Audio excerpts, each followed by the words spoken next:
Hola, buenas a todos. Hoy vamos a, hoy vamos a hacer un test de los Akidecha, de celadores de los Akidecha, de la última convocatoria que se han examinado, porque os servirá de entrenamiento para los que os examináis el día 30 de este mes, que es el examen de esto de los Akidecha, del Servicio Vasco de Salud. Vamos a abrir, antes de nada, la página de Oposiciones Sanidad para que nos sirva de referencia de, para todo, para resolver el test, ¿no? A ver si la encuentro aquí en mis webs, ¿dónde están? Aquí están todas mis páginas. Auxiliares celadores, Oposiciones Sanidad. Abrimos en una nueva pestaña, retiramos la publicidad y ahora dentro de Oposiciones Sanidad y dentro de todas mis páginas aquí está el logo todos los test online, que incluye todos los test agrupados de categorías sanitarias, agrupados por categorías profesionales y por servicios de salud. Abrimos en una nueva pestaña, vamos a retirar esto, como siempre, y vamos aquí al País Vasco. Y dentro de los celadores, este es el último ejercicio que se ha hecho, que se han examinado ya, que se corresponde con la OPE del 2018-19 y se hizo el 27 de noviembre del 2022. Abrimos en una nueva pestaña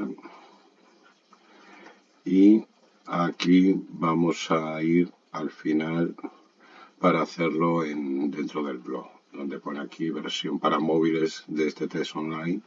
Pues picamos y lo hacemos así en el formato blog, que también sirve para verlo en los móviles y todo esto, ¿no?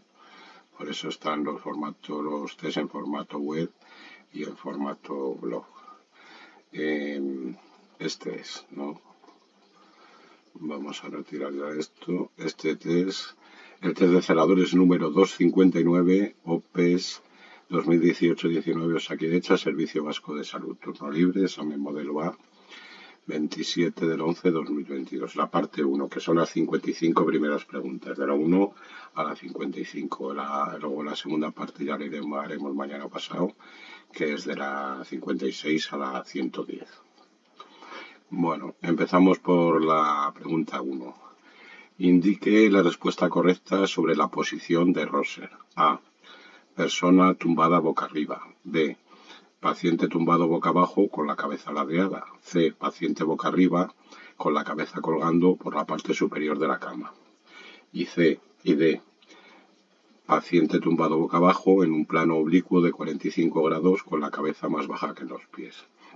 Bueno, la correcta es la C, ¿no? Es el paciente boca arriba con la cabeza colgando por la parte superior de la cama.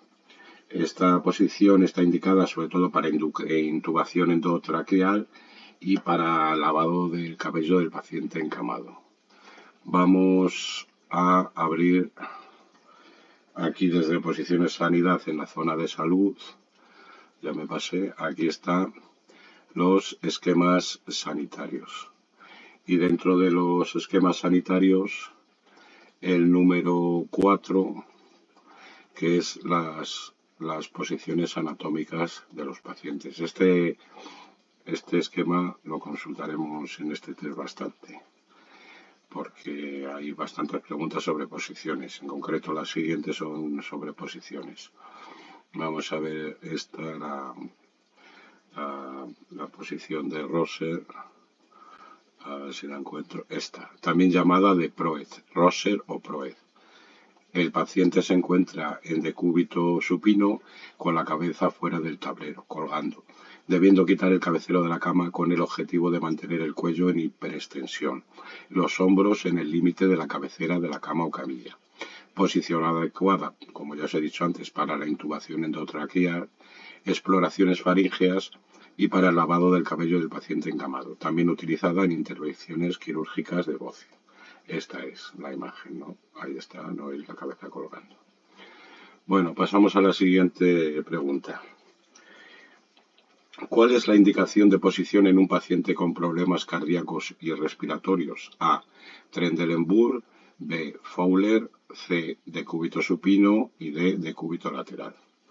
Bueno, pues la indicación es la posición de Fowler, ¿no? Que luego tiene, digamos que, variantes.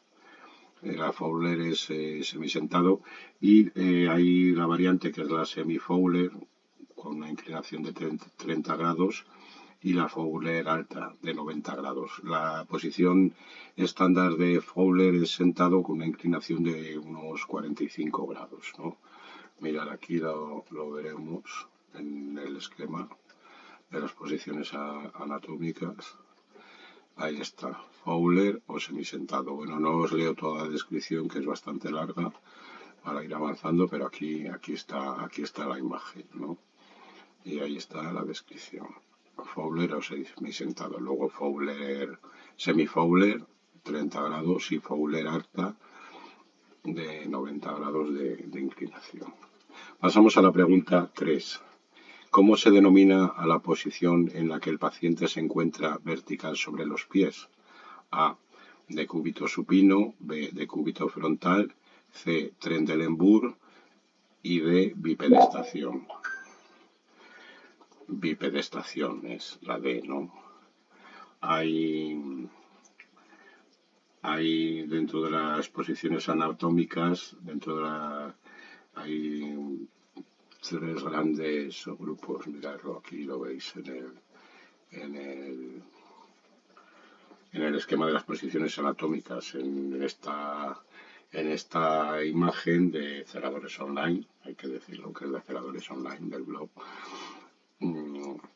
Hay tres grandes grupos: la bipedestación, la sedestación, que es sentado, del de Fowler, y luego la posición de decúbito, que puede ser decúbito supino dorsal, decúbito prono ventral, boca abajo, y decúbito lateral de lado.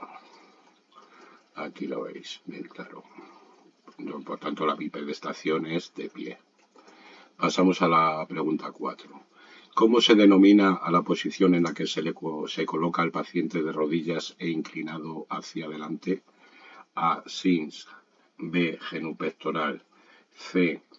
Decúbito lateral y D. Bipedestación. Bueno, la correcta es la B, ¿no?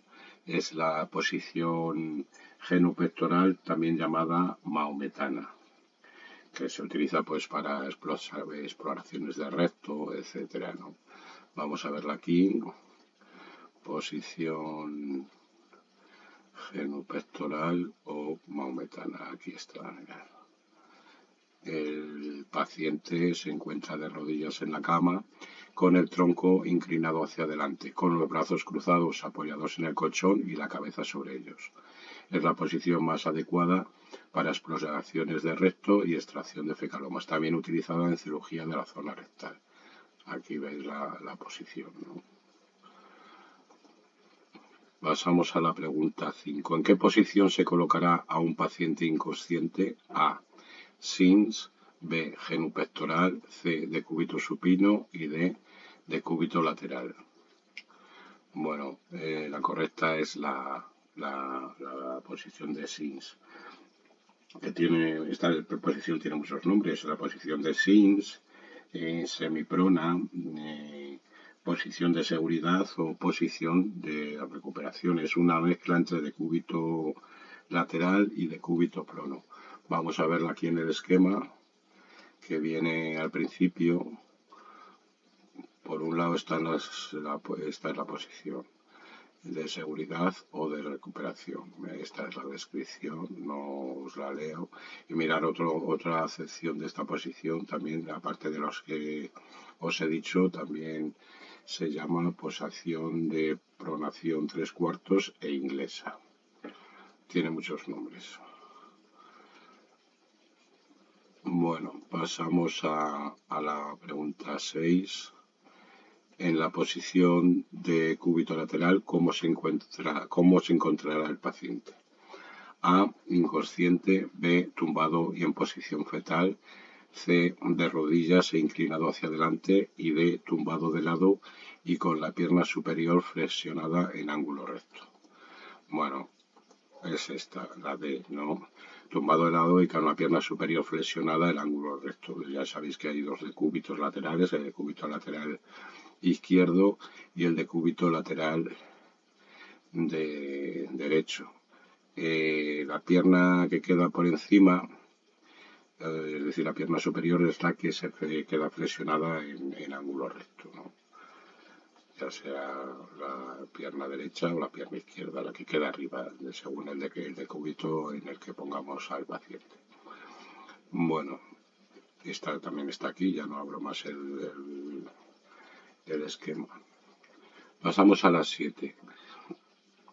Como norma general, ¿en qué posición encontraremos a un paciente consciente que está recibiendo oxigenoterapia en la cama?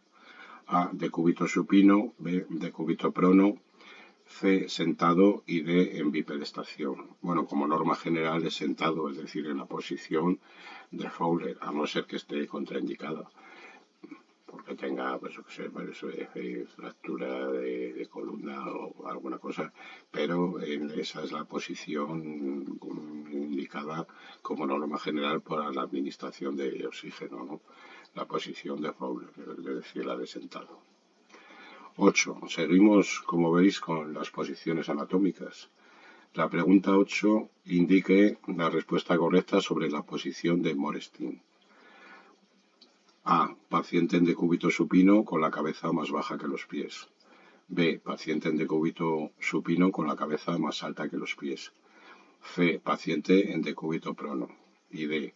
Paciente decúbito supino con las piernas elevadas y flexionadas. Bueno, la correcta es la B, ¿no? Paciente decúbito supino con la cabeza más alta que los pies. La A, que dice paciente en decúbito supino con la cabeza más baja que los pies, es la posición de Trendelenburg. Por eso la de Morestin también se le llama posición anti-Trendelenburg o de Trendelenburg inversa, ¿no? Mirarla aquí en el esquema de las posiciones anatómicas. Mirar, esta es la de Trendelenburg, como veis, está la cabeza más baja que los pies, el paciente en decúbito supino, y la de Morestin o anti-Trendelenburg o Trendelenburg inversa, aquí está el paciente tumbado sobre un plano inclinado y con la cabeza más alta que los pies. Pasamos a la pregunta 9. Entre los pasos posteriores a la movilización de un paciente, A. Dejarlo acomodado, volver a colocar sueros en su lugar y verificar su seguridad. B. Adoptar mecánica postural y retirar los objetos que le puedan molestar. C. Frenar la cama e informar al paciente. Y D. Todas son correctas.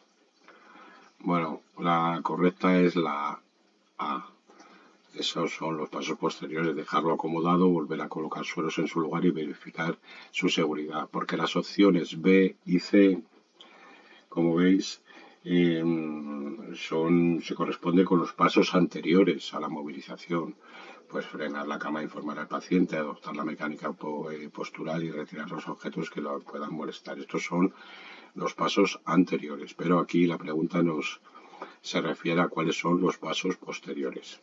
Y es esto, dejarlo acomodado, volver a colocar sueros en su lugar y verificar su seguridad.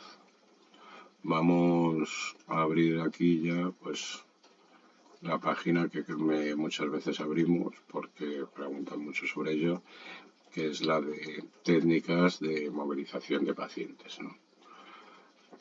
No vamos a consultar ahora nada, pero bueno, aquí vendrían sobre normas generales de elevación de cargas y consideraciones aquí generales sobre la movilización del paciente encamado, ¿no? Pero bueno, ya la dejo abierta porque la consultaremos más adelante. Pasamos a la pregunta 10.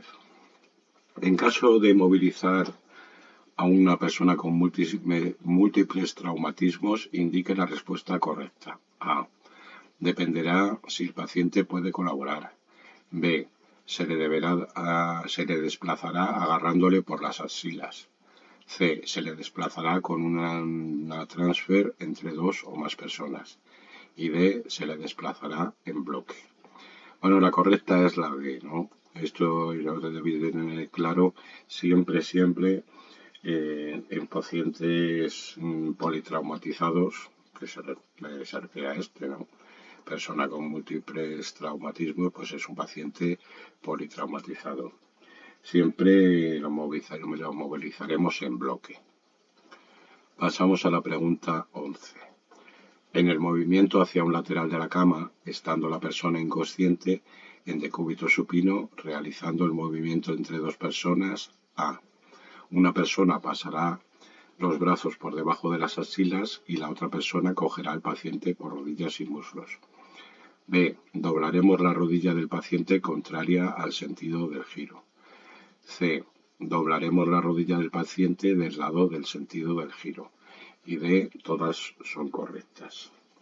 Bueno, la correcta es la B, ¿no? Esto es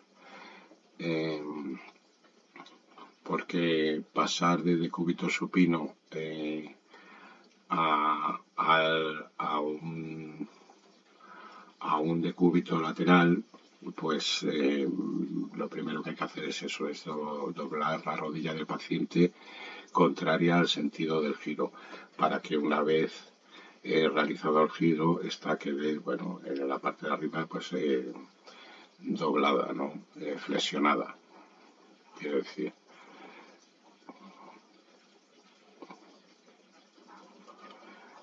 Bueno, esto lo veréis, lo podéis ver aquí en la página que os he abierto. Tampoco vamos a andar mirando todas las preguntas porque son 55 y son muchos, ¿no? Aquí está.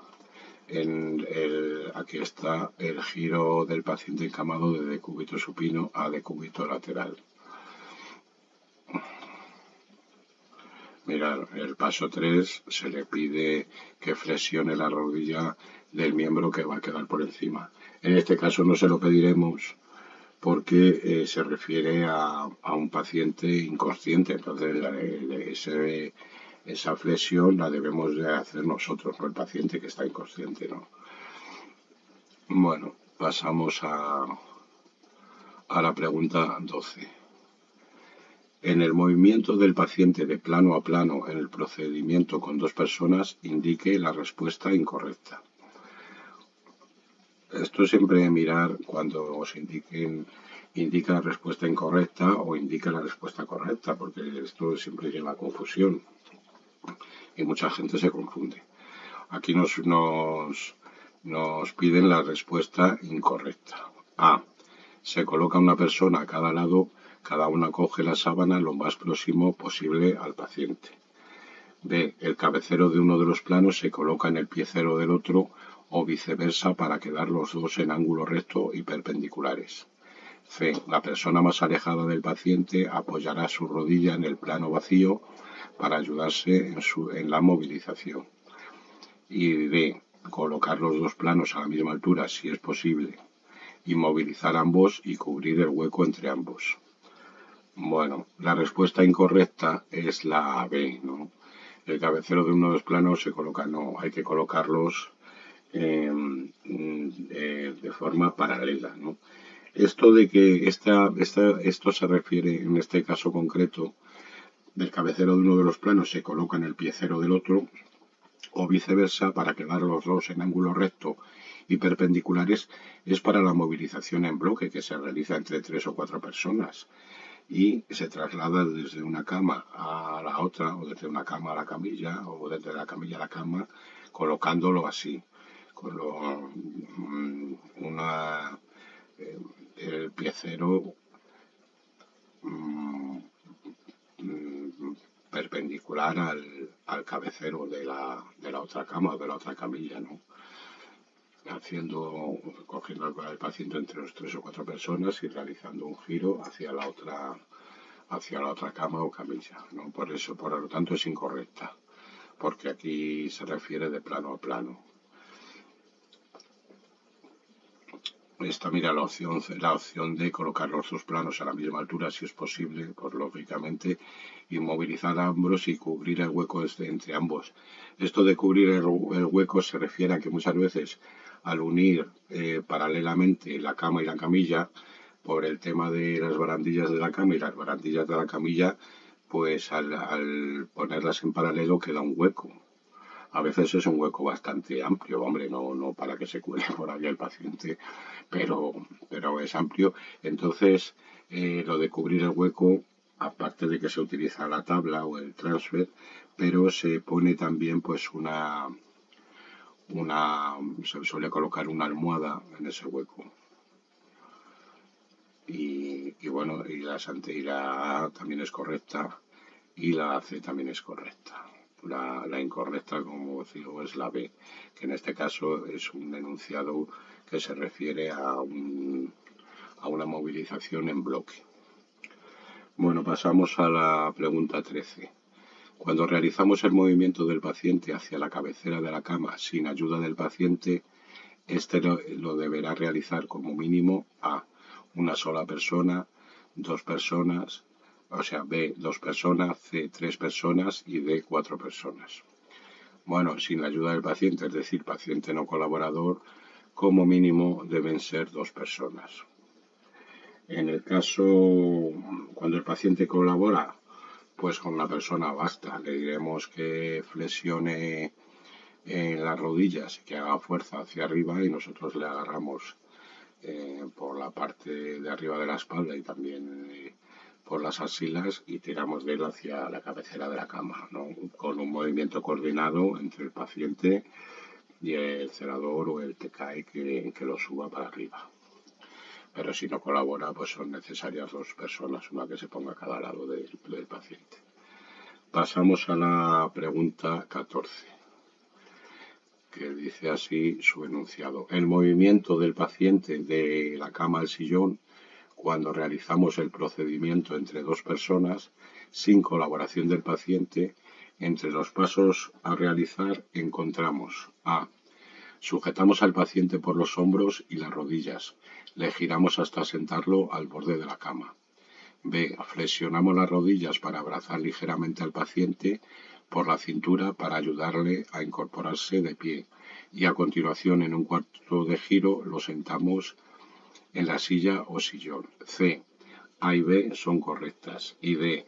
Una persona se pondrá al lado de la cabecera de la cama en un costado, el otro se pone en el costado a la altura de la zona lumbar del paciente.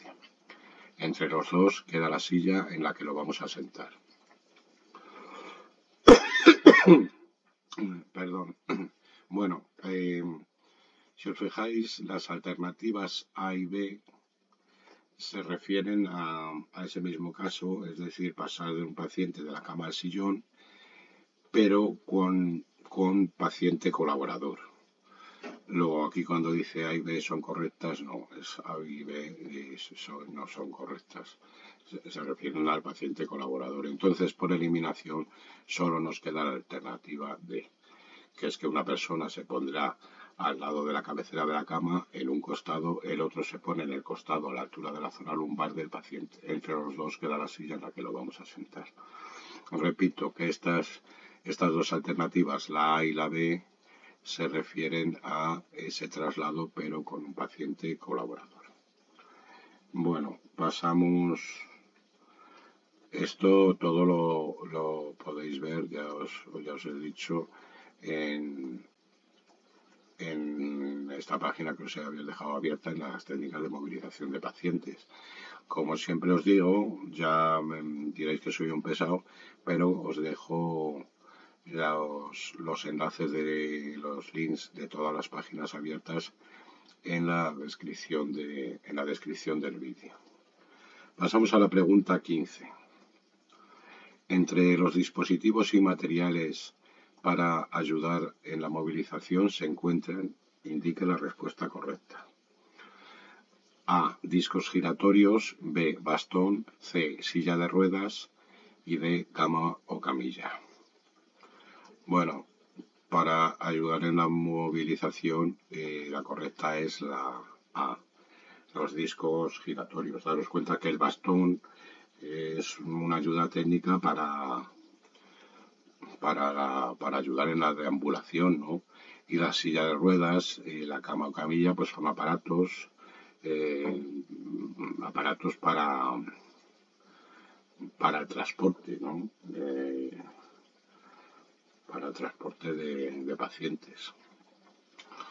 Luego, como dispositivo para ayudar en la movilización, pues la correcta es los discos giratorios. Los discos giratorios se ponen en el suelo. Imaginaros, son utilizados pues para un paciente que está en el sillón para tumbarlo en la cama. Tiene que ser un paciente un tanto que colabore un poco.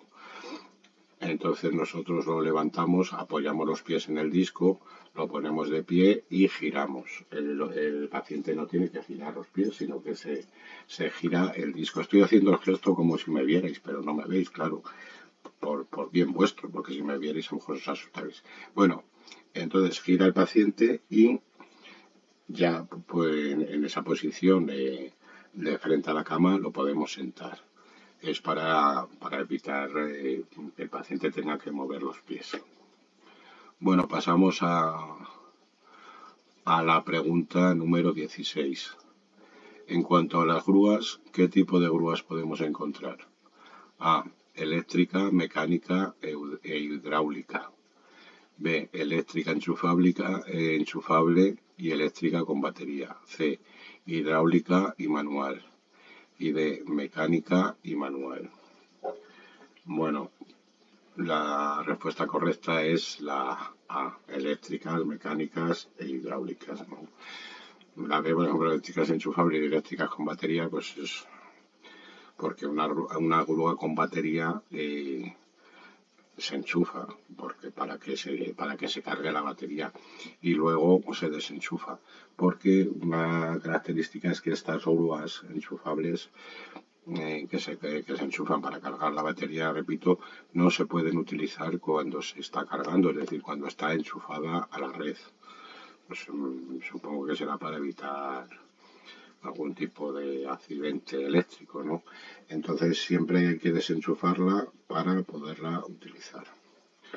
En cuanto a a las grúas, hay tres grandes tipos de grúa, que son las grúas ortopédicas de elevación y traslado, las grúas ortopédicas, las de bipedestación y las grúas ortopédicas que se utilizan para piscinas o bañeras. Vamos aquí a los esquemas apuntes de salud y pasamos al esquema número 13. Vamos a abrirlo porque aquí veréis la diferente tipología de grúas ortopédicas y para qué sirven cada uno.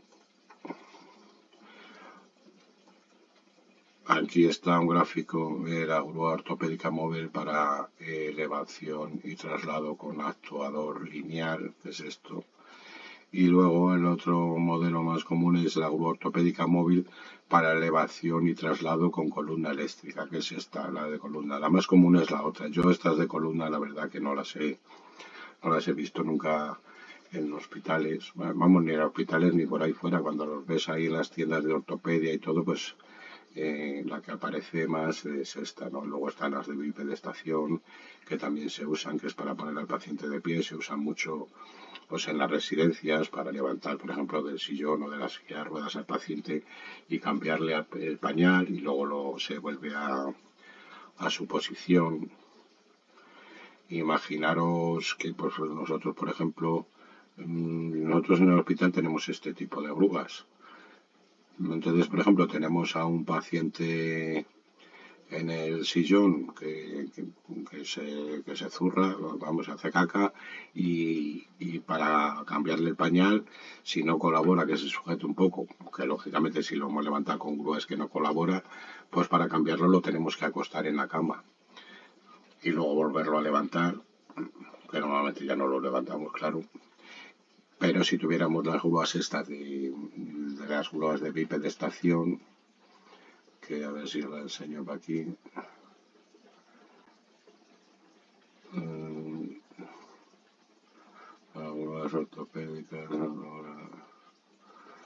Este es,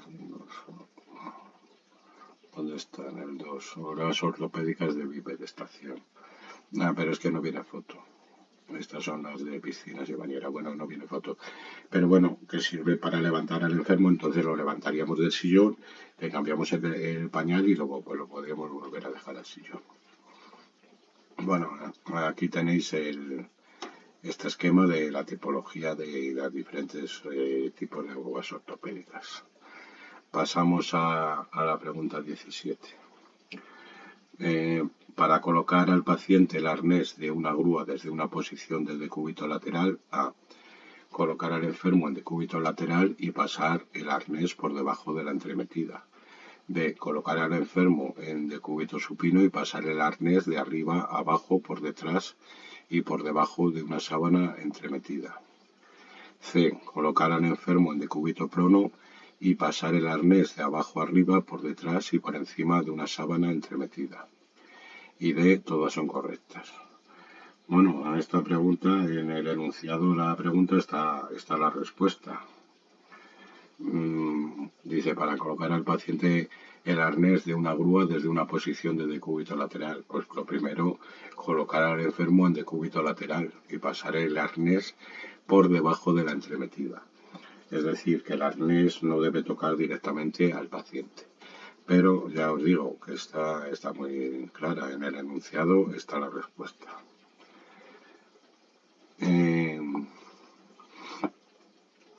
Mirad, vamos a abrir otro esquema que también viene lo de las grúas, el tipo de grúas, pero también al principio está el protocolo. Este es el esquema 22, que está el protocolo de actuación. Mirad, este soy yo cuando era joven. El protocolo de actuación, veis aquí una grúa, el arnés, la grúa, y mirad, aquí está. Se pone al paciente en decúbito lateral, este ya es el procedimiento de actuación y el arnés se mete por ahí.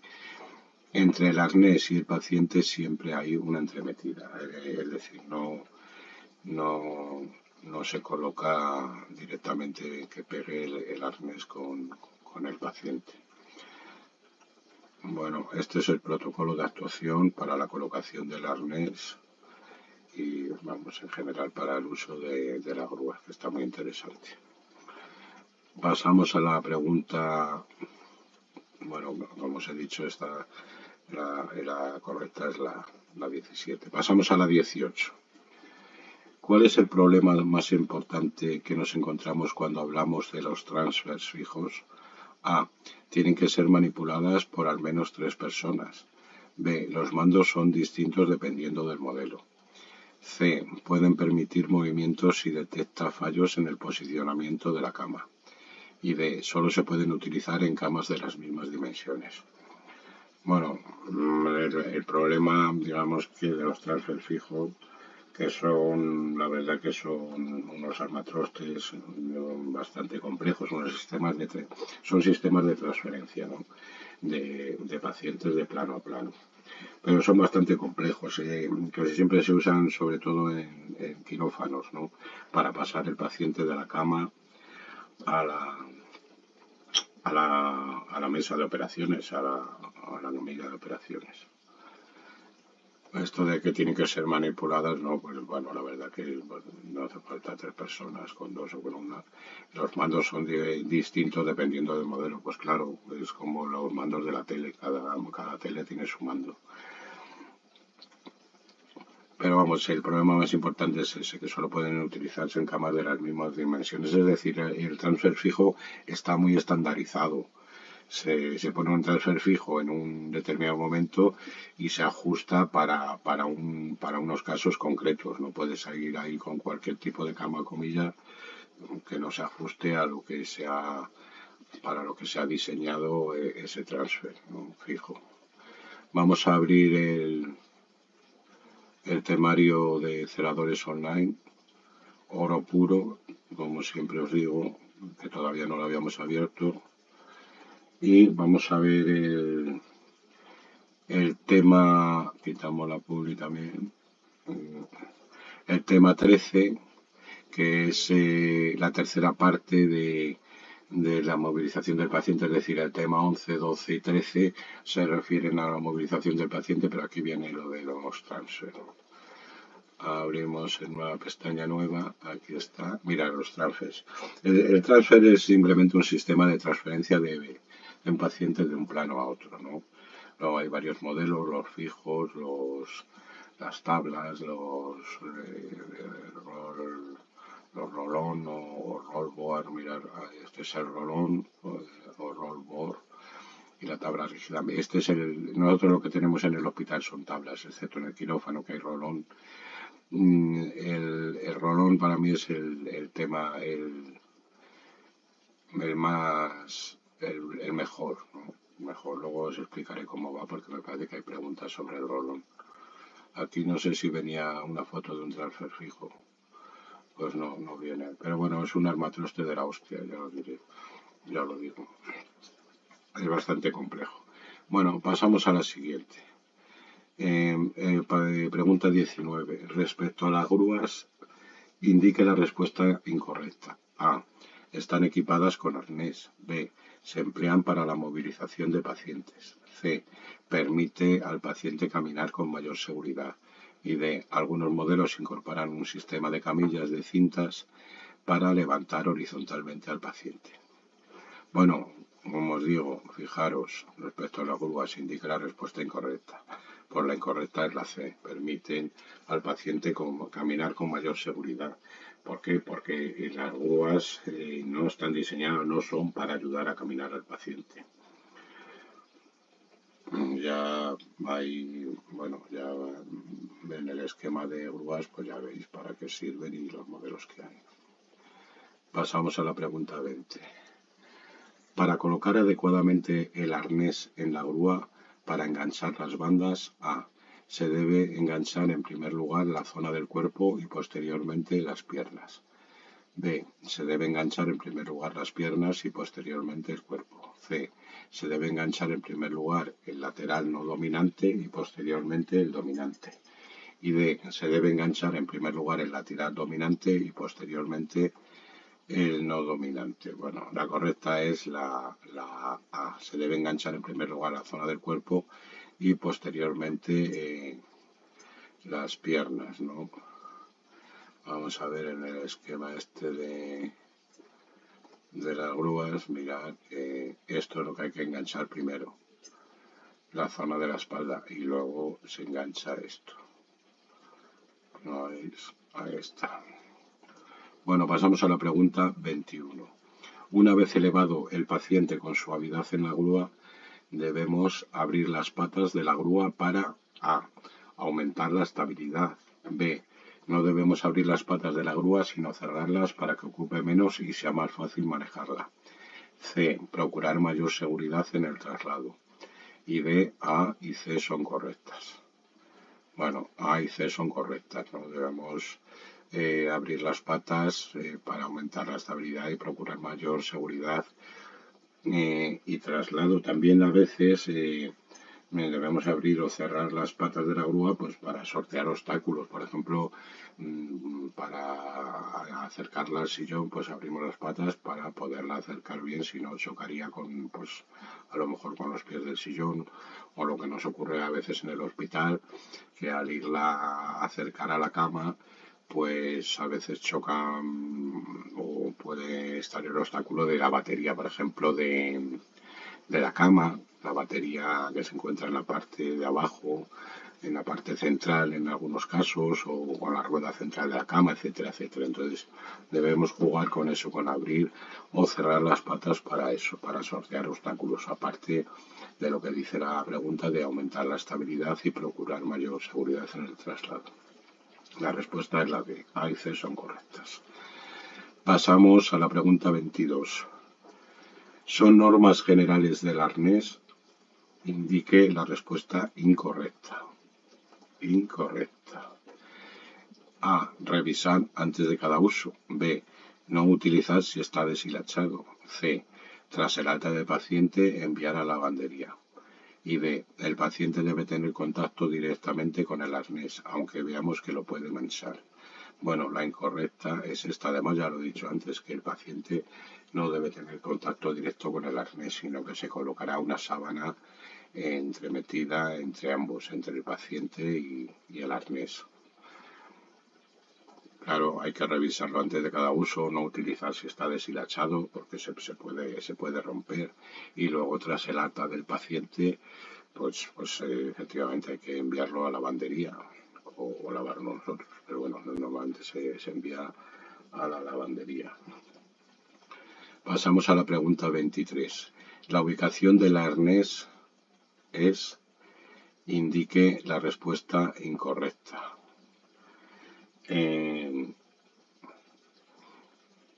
La incorrecta es la B, ¿no? A, bueno, planta de hospitalización, B, uno en cada habitación, C, almacén o D, dependencias que cada organización determine. Bueno, pues claro, la respuesta incorrecta es uno en cada habitación, porque no tenemos que tener uno en cada habitación, porque habrá habitaciones donde el paciente sea válido o semiválido y no necesite utilizar grúa. Normalmente lo que se hace es que los arneses están en el almacén de planta, y una vez que se determina que un paciente ha de ser movilizado con grúa, pues se le mete un arnés en la habitación, y ese arnés ya queda ahí, si es que hay disponibilidad, que normalmente sí la hay, queda ahí hasta que se le da de alta médica o sale con los pies por delante, ¿no? Pero siempre queda ahí el arnés. Pero normalmente no hay uno en cada habitación en todas, sino que solo en las de los pacientes que lo necesiten. Bueno, pasamos a la pregunta 24. Sirve para deslizar de un plano a otro al paciente. Suele utilizarse para transportar al paciente desde la cama al tablero quirúrgico o viceversa.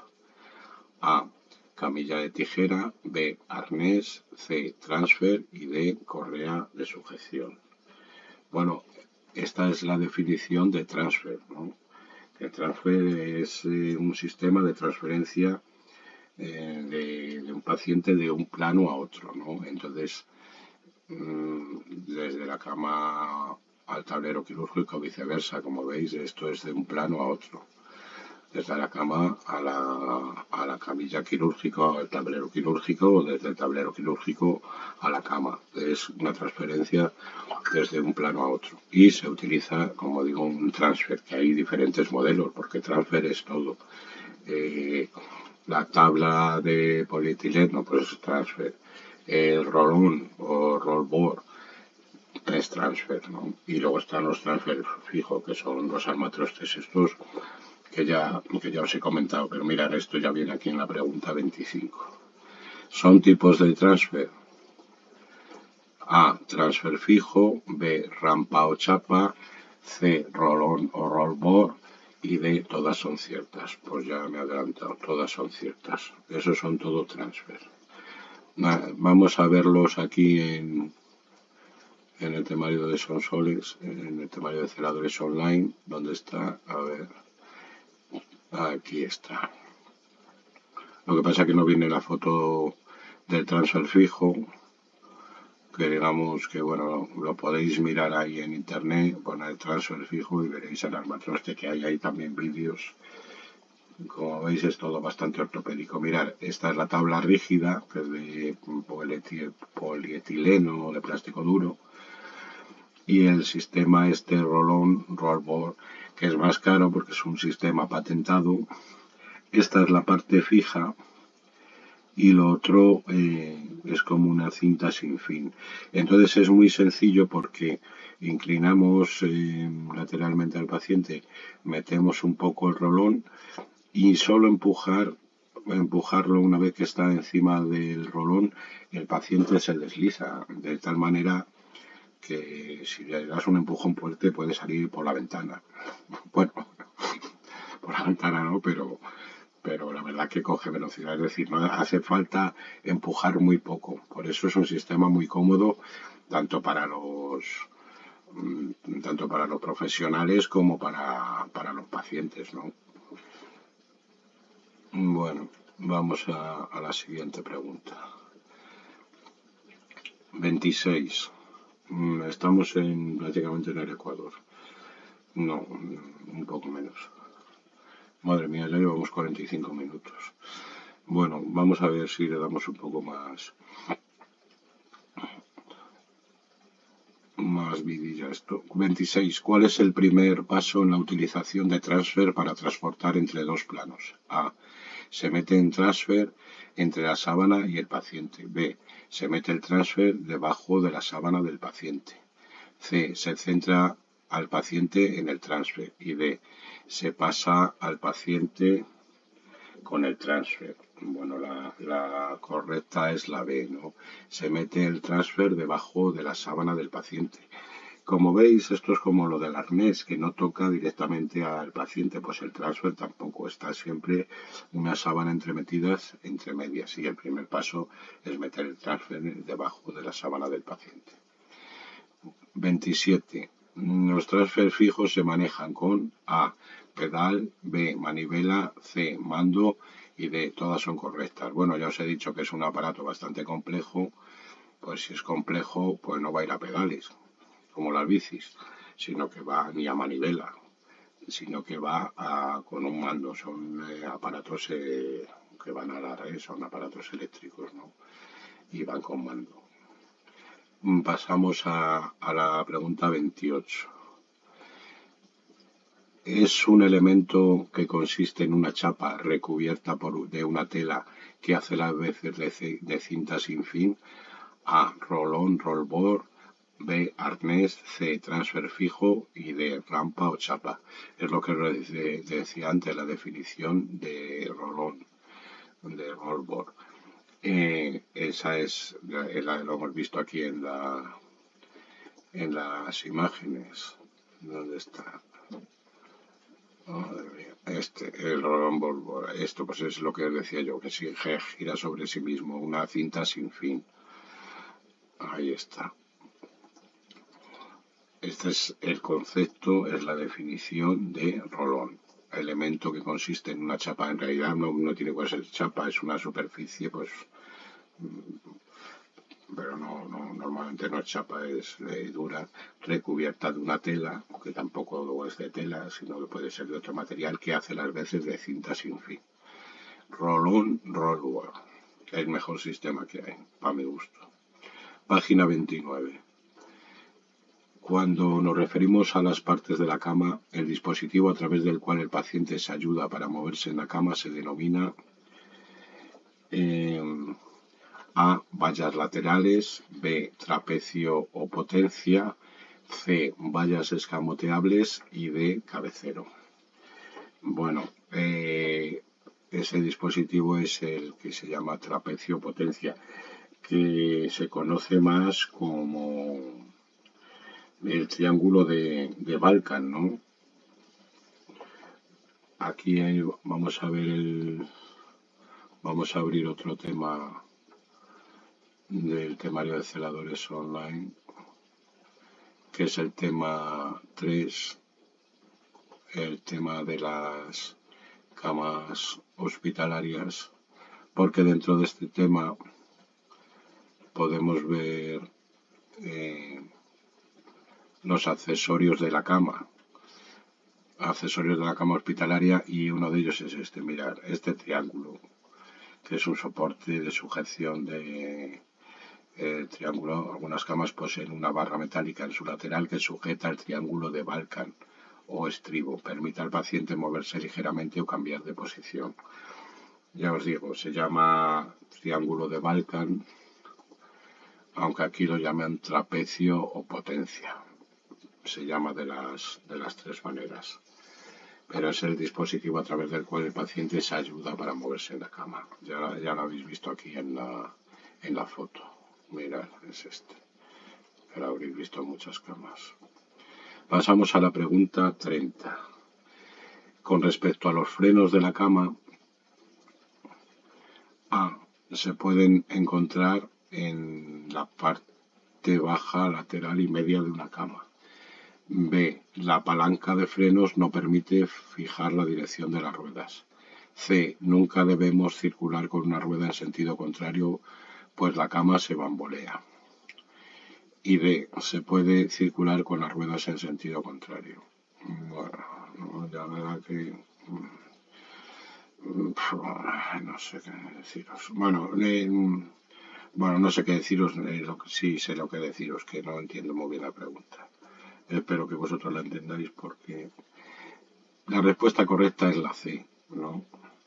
Nunca debemos circular con una rueda en sentido contrario, pues la cama se bambolea. Bueno, las ruedas, como veis, giran, ¿no? Y siempre se ponen, si vamos para el norte, la rueda está apuntando al sur. O sea, la parte de la rueda, el eje está adelante, o sea, hacia el norte, y la rueda queda hacia el sur. Por eso, si una rueda está en sentido contrario, pues la cama se va a bambolea, yo no sé. Pero bueno, esa es la respuesta correcta y esa será. Pasamos a la pregunta 31. ¿Qué pieza de la cama se puede retirar si el médico necesita intubar al paciente? A. El cabezal escamoteable. B. Las vallas escamoteables. C. El trapecio. Y D. El portasueros del cabezal. Bueno, lo que se puede retirar es el cabezal escamoteable, ¿no? Y el cabezal escamoteable es que se puede retirar.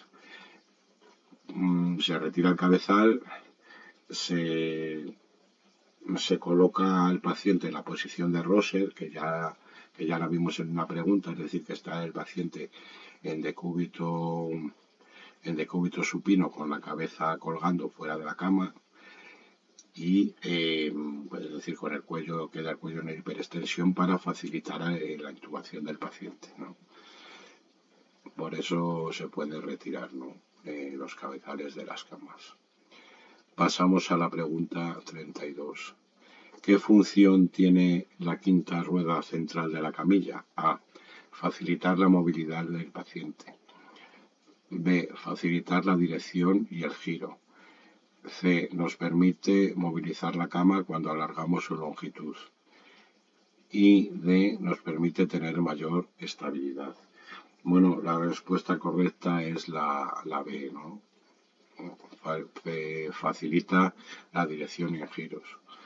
Ya os digo que llevo yo 30 años en esto y no he visto ninguna camilla que tenga una rueda central. La pregunta habría que formularla: ¿qué función tiene la quinta rueda central de la cama? ¿No? Porque las camas, sí, no todas, pero algunas sí tienen una rueda central que efectivamente sirve para facilitar la dirección del giro. Pero ya os he dicho que yo no he visto en 30 años de servicio al servicio de la Seguridad Social, no he visto ninguna camilla con una rueda central. Pero bueno, la pueden hacer. Pasamos a la pregunta 33. Lo que sí, las camas, ya os digo que muchas tienen, la mayoría ahora tienen una rueda esa central que facilita la dirección del giro. Pasamos a la pregunta 33. ¿En qué caso no se realizará el traslado del paciente en la cama desde el pie cero? Esta pregunta tiene tela, ¿no? Porque, bueno, vamos a ver el enunciado y las respuestas. ¿En qué caso no se realizará el traslado del paciente en la cama desde el pie cero? A. Para entrar en los ascensores. B. Con pacientes con oxigenoterapia. C. Cuando traslademos al paciente a realizar una ecografía. Y D. Con pacientes monitorizados y el monitor colocado en la parte del pie cero.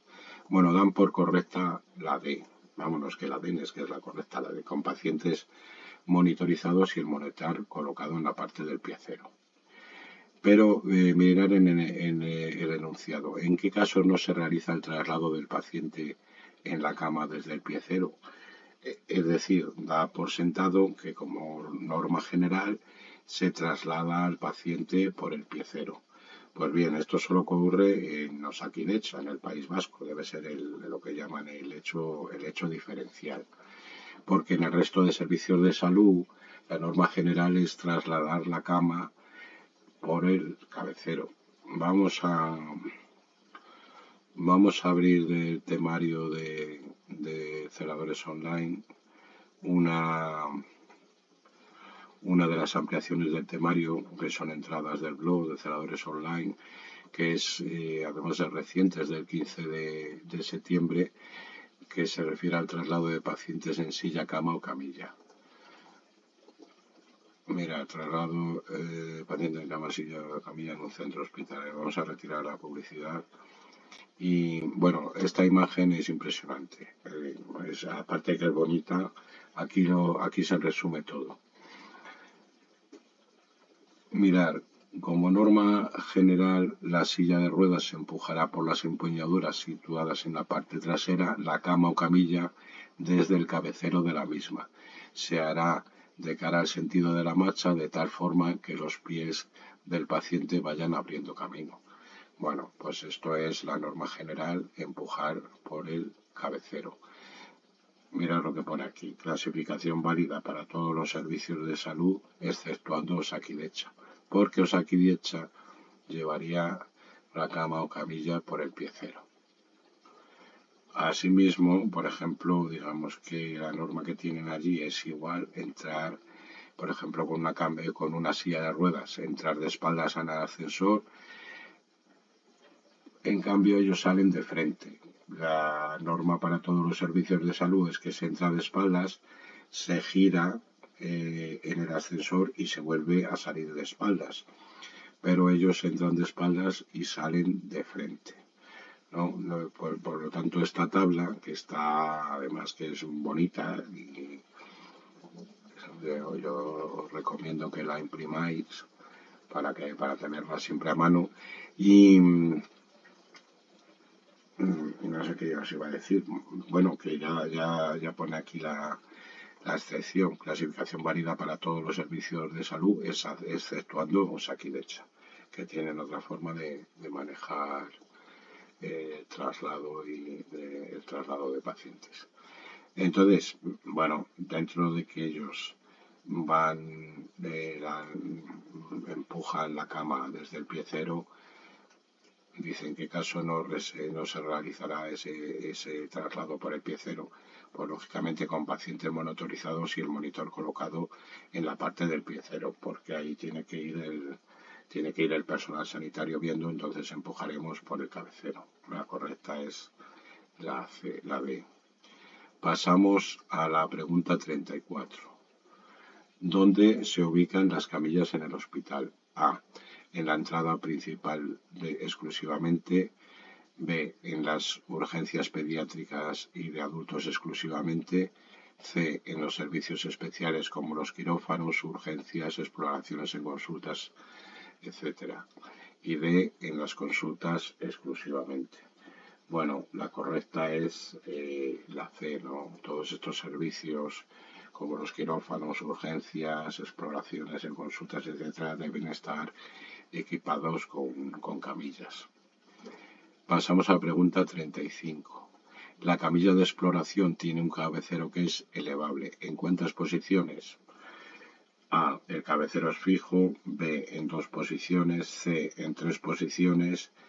D. En 4 posiciones. Bueno, da por correcta la C, en 3 posiciones. Yo he visto algunas que tienen solo 2 posiciones, es que eso es muy relativo. Ellos han dado por correcta la C, bueno, será lo más normal, la de 3 posiciones, pero en realidad hay algunas que tienen 2 incluso, o sea, 2 posiciones, más arriba y más abajo. Pero bueno, la correcta, pues, digamos que puede ser la más correcta en 3 posiciones. La cabecera elevable de la camilla de exploración. Pasamos a la pregunta 36. La camilla de traslado tiene una serie de características. Indicar la respuesta incorrecta. Repito, fijaros cuando os digan correcto o incorrecto. La respuesta incorrecta. A. Puede incorporar chasis para la realización de radiografías. B. No permite instalar portasueros. C. Lleva vallas laterales escamoteables. Y D. Lleva portabalas de oxígeno. Bueno, pues la incorrecta es que no permite instalar portasueros. ¿No? Lógicamente es que una camilla permita instalar un portasuero, porque es muy común que vayan los pacientes con una vía cogida y un suero puesto, ¿no? Fijaros, como os digo siempre, cuando os digan indique la respuesta correcta o indique la respuesta incorrecta. Fijaros muy bien en los enunciados. Pasamos a la pregunta 37. Cuando utilizamos una camilla tijera tenemos que tener en cuenta que A. Se debe colocar entre 4 personas mínimo, ya que sirve para inmovilizar. B. El plano donde se encuentra el paciente tiene que estar horizontal. C. El plano donde se encuentra el paciente tiene que estar semisentado. Y D. Se debe utilizar inseparablemente junto a las correas de sujeción. Bueno, la correcta es la B, ¿no? El plano donde se encuentra el paciente tiene que estar horizontal. Se utiliza pues para recoger a un paciente que digamos que está politraumatizado desde un plano horizontal. También se llama de palas, de cuchara o de espátula, ¿no? Esos son los diferentes nombres. Para que veáis una foto de camilla de tijera aquí en el tema ¿qué tema es? El tema 3 de las camas hospitalarias del temario de celadores online. Mirad, esta es la camilla de tijera. Como veis, se abre y se le mete al enfermo. Esta camilla sirve para movilizar al enfermo, por ejemplo, del suelo hacia una camilla normal. No es que se transporte ahí, ¿no? La camilla de tijera, ¿no veis? Aquí está. También llamadas de cuchara, de palas, de espátula, se utiliza para la movilización de pacientes con traumatismos hasta la camilla de transporte, minimizando los movimientos de columna y manteniendo elevado el eje longitudinal del cuerpo. Ahí está, mirad la foto. Bueno, pasamos a la pregunta 38. Cuando utilizamos las correas de sujeción en una sujeción lateral A, solo permite fijar el cuerpo del paciente en decúbito supino. B. No permite que el cuerpo del paciente ruede de manera lateral. C. Permite fijar el cuerpo del paciente en decúbito supino y lateral, pero no permite en decúbito prono. Y D. Todas son incorrectas. Bueno, todas son incorrectas, ¿no?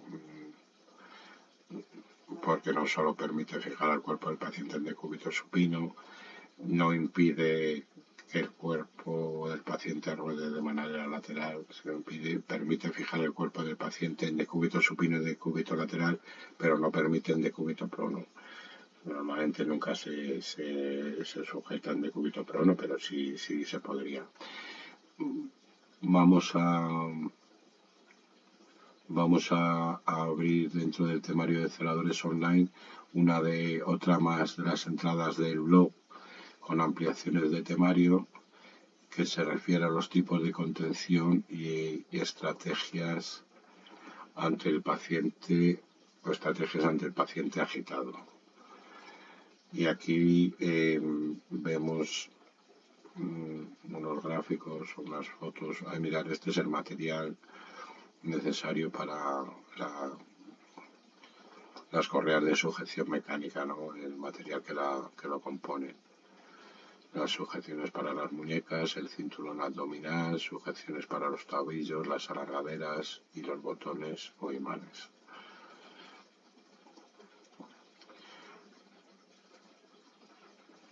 Lo ideal son 5 personas.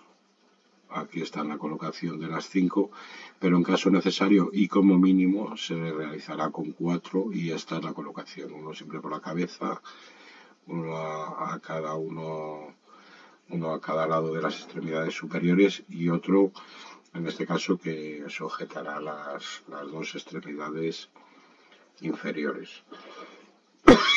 Bueno, esta entrada está muy bien, con ampliación de temario, que es la que se refiere a los tipos de contención o estrategias ante un paciente agitado. Pasamos a la 39. Con respecto a la silla de ruedas, indique la respuesta incorrecta. Vuelvo a insistiros, poner mucha atención cuando os digan correcto o incorrecto, indique la respuesta correcta o indique la respuesta incorrecta. En este caso nos piden la respuesta incorrecta con respecto a la silla de ruedas. A. Cubrir al paciente por delante cuando vaya sentado y con camisón. B. Poner al paciente en contacto directo con el cuero de la silla para evitar que se resbale. C. Evitar que el paciente se desplace por encima de los reposapiés al incorporarse. Y D. Tener precaución con las sondas, ya que podrían engancharse en las ruedas. Bueno, la incorrecta es poner al paciente en contacto directo con el cuero de la silla para evitar que se resbale, que muchas veces se hace, no se pone, pero sí que habría que poner una sábana o sabanilla entre medias entre la superficie de la silla y el paciente, pero ya os digo que muchas veces no se hace. Pero eso es lo incorrecto, ¿no? Poner el paciente en contacto directo, habría que poner una sábana o sabanilla entre medias, porque todo lo demás es correcto. Cubrir al paciente por delante cuando vaya sentado y con camisón, evitar que el paciente se desplace por encima de los reposapiés al incorporarse. Esto quiere decir que cuando el paciente se vaya a sentar, que no pise en los reposapiés, porque pueden saltar la silla por los aires. Siempre tendremos que tener los reposapiés levantados, que sentar o que se siente el paciente y luego bajar los reposapiés y colocar los pies encima.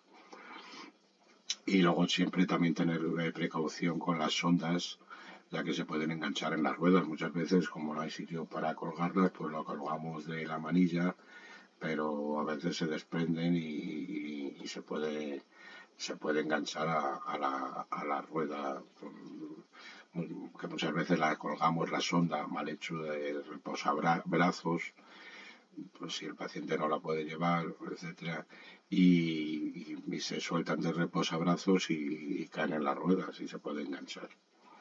Bueno, pasamos a la pregunta 40. Señala la correcta con respecto al manejo de la silla de ruedas en la entrada y salida del ascensor. Bueno, vamos a leer el enunciado. A. Para entrar se hará de frente al ascensor y para salir saldremos de frente a la puerta. B. Para entrar se hará de espaldas al ascensor y para salir saldremos de espaldas a la puerta. C. Para entrar se hará de frente al ascensor y para salir lo haremos de espaldas. Y D. Para entrar se hará de espaldas al ascensor y para salir saldremos de frente a la puerta. La correcta según Osakidecha y para Osakidecha solo, porque para el resto sería que para entrar se hará de espaldas al ascensor y para salir salimos también de espaldas a la puerta, ¿no? Salimos marcha atrás. Vamos a ver de nuevo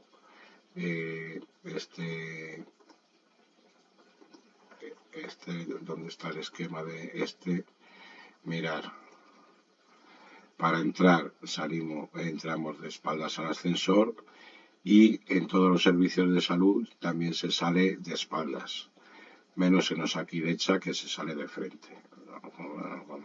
Como está aquí indicado, esta clasificación es válida para todos los servicios de salud, exceptuando Osakidecha. Los que os examinéis y tengáis claro esto, porque ya lo habéis estudiado, pensar en esta variante que tienen en Osakidecha en cuanto a la movilización de camas y camillas, que ellos las llevan por el piecero en vez de resto de servicios de salud, que se llevan las camas y las camillas por el cabecero, y esta característica que entran en el ascensor de espaldas y salen de frente a la puerta. Bueno, tenerlo muy en cuenta, ¿no? Pasamos a la pregunta 41. ¿Dónde se sitúan las sillas de ruedas dentro del hospital? A. En la entrada principal exclusivamente. B. Se ubicarán en las entradas del hospital y en las unidades de hospitalización. C. En las entradas de urgencias pediátricas y de adultos exclusivamente. Y D. En las zonas de quirófano, la UCI y las urgencias exclusivamente. Bueno, la correcta es la B, ¿no? Se ubicarán en las entradas del hospital y en las unidades de hospitalización. Muchos diréis, coño, pues en urgencias tiene que haber sillas, ¿no? Y podéis contestar esta, mal hecho. Porque, claro, aquí cuando dicen se ubicarán en las entradas del hospital, urgencias es una entrada del hospital, ¿no? Entonces ahí ya está incluido urgencias dentro de las entradas del hospital. Y luego también en las unidades de hospitalización. Luego las sillas aparecen en los sitios más insospechados y cuando vas a buscar una pues nunca la encuentras, que es lo que suele pasar si no hay muchas sillas, porque andan pululando. Pero bueno, la lógica es esa, que estén en las entradas del hospital, incluida la entrada de urgencias, por supuesto, y en las unidades de hospitalización. Pasamos a la... Madre mía, ya llevamos 1 hora y 11. Bueno, pasamos a la pregunta 42. ¿Qué elemento no se encuentra dentro de los accesorios que puede llevar una silla de ruedas? A. Tabla que sirve para que los pacientes no puedan doblar el brazo. B. Portabalas. C. Portasuelos. Y D. Bolsa portadocumentos. Bueno, lo que no se encuentra es una tabla que sirva para que los pacientes no puedan doblar el brazo, ¿no? Es normal que los accesorios de la silla de ruedas pues que lleven los portasuelos, las portabalas y los portadocumentos. Y esto es lo que nos lleva una tabla para que los pacientes no puedan doblar el brazo. Pasamos a la 43. ¿Qué particularidad presenta la mesa de quirófano? A. Puede ser articulada y el cabecero es escamoteable para que el médico pueda intubar. B. Es desmontable para que se pueda limpiar y desinfectar con tranquilidad. C. Permite la movilización total de las extremidades del paciente en función de las intervenciones de que se trate. Y de todas son correctas. Bueno, la correcta es la C, ¿no? Permite la movilización total de las extremidades del paciente en función de la intervención que se trate. Pasamos a la pregunta 44. En una bombona o bala de oxígeno portátil, ¿dónde se conecta el tubo de unas gafas nasales? En la parte frontal hay una toma de salida de oxígeno. B. En la parte posterior hay una toma de salida de oxígeno, una toma de salida. C. En la conexión de pared, en el humidificador. Y D. En la parte superior, junto al regulador de caudal. Bueno, la respuesta es la A, ¿no? En la parte frontal hay una toma de salida de oxígeno. Os voy a abrir dentro del temario de celadores online un anexo que es también muy interesante, que se refiere a la oxigenoterapia en el medio hospitalario. Mirad qué dibujo más bonito. Y mirad, ahí está la toma de oxígeno, pero bueno, ahí no se ve muy bien. Vamos a ver si vemos para aquí una bala. Estas son de las balas grandes. Este es un tanque de oxígeno de allí, justamente de los montados donde yo estoy. Mirad, aquí está una bala. Bueno, pues en el lateral aquí tiene la toma de oxígeno, porque arriba está para abrir y cerrar, ¿no? Para abrir y cerrar y incluye el caudalímetro, el número de litros por minuto que se administra al enfermo. Mirad acá, aquí en los laterales está la toma de oxígeno que se enchufará luego al paciente, ¿no? Bueno, pasamos a la siguiente pregunta, 45. ¿Para qué sirve un balón de insuflación AMBU? A. Para la ventilación de personas con problemas respiratorios graves. B. Para la ventilación de personas con problemas respiratorios leves. C. Para la ventilación manual de pacientes que precisen de reanimación. Y D. Para la ventilación manual de pacientes que se encuentran con un ataque de ansiedad. La respuesta correcta es la C, para la ventilación manual de pacientes que precisen reanimación. Un AMBU ya lo habéis visto, ¿no? Muchas veces es de esto color negro que van insuflando pues el enfermero, el anestesista, cuando uno sale, por ejemplo, del quirófano. La definición es balón autoinflable que permite una ventilación artificial manual. No sé si hay para ahí alguna foto, pero bueno, es que ya es muy tarde, ya llevamos mucho rato. Ya estoy cansado, la verdad. Pasamos a la pregunta 46. ¿Para qué sirve una bomba de perfusión? A. Para introducir alimentos por vía nasogástrica. B. Para introducir de forma lenta y continuada una sustancia medicamentosa por vía intravenosa. C. Para introducir alimentos por vía intravenosa. Y D. Para introducir de forma lenta y continua una sustancia medicamentosa por vía nasogástrica. Bueno, las bombas de perfusión sirven para introducir de forma lenta y continua una sustancia medicamentosa por vía intravenosa. Luego están las bombas de alimentación, que sería esto, para introducir alimentos por vía nasogástrica, ¿no? Son bombas también, pero unas bombas son para medicación que se administran por vía intravenosa y las otras bombas son para alimentación que se utilizan por vía nasogástrica, ¿no? Pero normalmente los pacientes cuando toman estos preparados comerciales, ¿no? Pues se les pone en el hospital o en las residencias una bomba, ¿no? Una bomba de alimentación. Nosotros lo usamos por bolo, ¿no? Es decir, por jeringa. Y entonces la bomba va muy despacito, es una alimentación continua. En cambio nosotros se lo damos a diferentes tomas a las 9 de la mañana, a la 1 de la tarde, a las 5 de la tarde, a las 9 de la noche y le metemos un bolo, por ejemplo, de 200 mililitros. Como tenemos muchos pacientes, pues no se le metes con la lentitud requerida, sino que la metes bastante rápido, así se cogen unas cabaleras de la hostia. Pero bueno, esto es un comentario particular.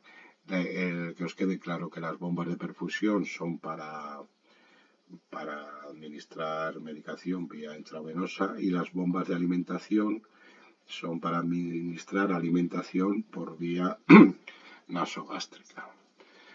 Pasamos a la pregunta 47. ¿Cómo se denomina al colchón que evita la aparición en el paciente de úlceras por presión? A. Colchón para estancias prolongadas. B. Colchón de aire. C. Colchón antipresión. Y D. Colchón antiescaras. Pues es el colchón antiescaras, ¿no? Si vemos el tema 3 del Celadores Online, que es este, el tema 3, aquí vamos a verlo rápido, accesorios de la cama hospitalaria, también hay una tabla que veis, mirad, aquí está los diferentes tipos de colchones. No vamos a describirlo porque ya se nos hace muy largo esto. Bueno, pasamos a la pregunta 48. Indique la respuesta correcta sobre el cuadro balcánico. A. Es un armazón que evita la presión que se genera en las zonas de apoyo. B. Sirve para que el paciente se agarre y se pueda incorporar de la cama. C. Es una cama que se utiliza en mujeres parturientas. Y D. Es un armazón metálico utilizado en camas traumatológicas. Bueno, pues la 48 es la de, ¿no? El cuadro balcánico es un armazón metálico utilizado en camas traumatológicas que se llama cuadro balcánico o de Balkan, ¿no? También vamos a ver el cuadro este de las camas hospitalarias. Mirad, este es en el tema, ¿qué tema es el 13? No, el tema 3. El tema 3 aquí está en los accesorios de la cama hospitalaria. Mirad, aquí lo veis. Este es cuadro balcánico o de Balkan, armazón metálico utilizado en camas traumatológicas del que penden un juego de poleas, pesas, etcétera, permitiendo cierta movilidad al paciente. Que este que veis aquí es el triángulo este que hemos visto, el triángulo de Balkan, que sirve para que el paciente se agarra y pueda movilizarse. Pasamos a la pregunta 49. ¿Qué tipo de férula se utiliza para realizar, junto con las pesas, tracción en los miembros inferiores? A. Férula de tracción bimodal. B. Férula matriz. C. Férula Brown. Y D. Férula rígida. La correcta es la C. Como veis, hay diferentes tipos de férulas, pero para la realización de tracción en los miembros inferiores, unido a las pesas, se utiliza este tipo de férula, la férula Brown. Pasamos a la pregunta 50. ¿Para qué sirve la tabla de paradas? A. Es una superficie dura para acostar al paciente sobre una camilla. B. Es una superficie dura para acostar al paciente sobre una silla. C. Es una superficie dura para personas con múltiples traumatismos. Y D. Es una superficie dura para acostar al paciente sobre el suelo. La correcta es la A. ¿No? Es una superficie dura para acostar al paciente, sobre todo sobre una cama, no sobre una camilla. ¿Por qué? ¿Para qué? ¿Cuál es el motivo? Pues para evitar que en una reanimación cardiopulmonar, en las compresiones torácicas, el colchón se hunda, ¿no? Y no hagan efecto las compresiones. Por eso se coloca una superficie dura debajo del paciente. Pasamos a la pregunta 51. ¿Cómo se denomina el aparato que se utiliza para ver, diagnosticar y tratar problemas en la cavidad pélvico abdominal? A. Aparato de escopia. B. Electrocardiógrafo. D. C. Torre de laparoscopia. Y D. Ecógrafo. La correcta es la C. La torre de la laparoscopia. Pues eso, la torre de la laparoscopia es un aparato que se utiliza para ver, diagnosticar y tratar problemas en la cavidad pélvico-abdominal. Pasamos a la pregunta 52. El término hiperglucemia hace referencia a defecto de glucosa en sangre. B. Exceso de glucosa en sangre. C. Nivel normal de glucosa en sangre. Y D. Todas son correctas. Bueno, pues el término hiperglucemia se refiere a exceso de glucosa en sangre. Hiperglucemia, exceso de glucosa, y hipoglucemia, defecto de glucosa en sangre. Os voy a abrir esto es muy interesante. Vamos aquí a la zona de salud, el diccionario sanitario, y esto os va a servir de gran ayuda.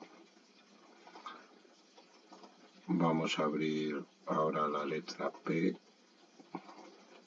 para que veáis aquí los prefijos de medicina. Aquí están, prefijos de medicina. Vemos la H, hipo, debajo, deficiencia. Esto lo preguntan mucho. Hay preguntas relativas con los prefijos y los sufijos de medicina, que los sufijos pues los encontraremos en la letra S, lógicamente. Aquí están los sufijos de medicina. Vamos a ver, aquí están sufijos de medicina. Tanto los prefijos y los sufijos que encontraréis en el diccionario de términos sanitarios os van a ser de mucha utilidad, ¿no?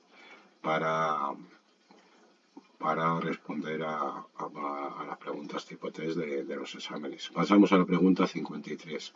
El término hemiplegia hace referencia a parálisis de un lado del cuerpo, B, parálisis de todo el cuerpo, C, parálisis de una extremidad superior y D, parálisis de una extremidad inferior. El término hemiplegia hace referencia a la parálisis de un lado del cuerpo. Luego están los términos paraplegia, que es la imposibilidad de movimientos en las extremidades inferiores, y el término tetraplegia, que es la imposibilidad de movimientos de las 4 extremidades, ¿no? Pero la hemiplegia es la parálisis de un lado del cuerpo. Volvemos con otra pregunta sobre sufijos, no, sobre prefijos. A la definición referente al hígado le corresponde el prefijo A, bio, B, bradi, C, endo y D, hepat. La correcta es la de hepat, de hígado, no sé qué. Os vuelvo a referir a las páginas sobre sufijos y prefijos de medicina. Y esta última también hace referencia a los prefijos. 55, que es la última pregunta ya. A la definición referente a los huesos le corresponde el prefijo A, intra, B, necro, C, osteo y D, poli. La correcta es la C, osteo. Bueno, madre mía, qué de tiempo hemos empleado. Bueno, ya no sé si mañana pasado o al siguiente haremos la segunda parte, es decir, las preguntas 56 a la 110, que espero que os sirva este test para entrenamiento y para que sepáis cómo van los exámenes de Osakidecha a los que os examinéis el próximo día 30. Venga, un saludo. Hasta el próximo test. Adiós.